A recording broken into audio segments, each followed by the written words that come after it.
अच्छी लगे तो आप सब्सक्राइब ज़रूर कीजिएगा। अब हम की फ्रेम ऐड करना सीखते हैं कि ज़ूम इन और ज़ूम के आउट कैसे होगा। हमने यहाँ से आके अपनी वीडियो सेलेक्ट करनी है और वीडियो को सेलेक्ट करके हम की फ्रेम ऐड करेंगे और ज़ूम इन करेंगे अपने फिंगर्स से। ज़ूम इन करना है, ज़ूम आउट करना है, वो आपकी मर्ज़ी। आप बस रेशो देख लीजिएगा कि यूट्यूब का ही होना चाहिए।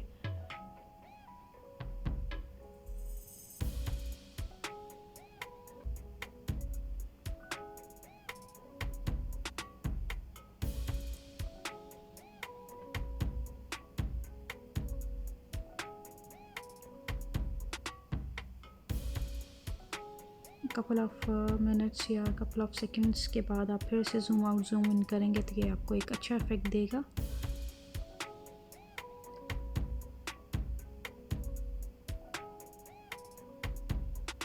ऐसे करके आप इसको ऊपर नीचे करेंगे तो ये हमारी वीडियो रेडी हो चुकी है।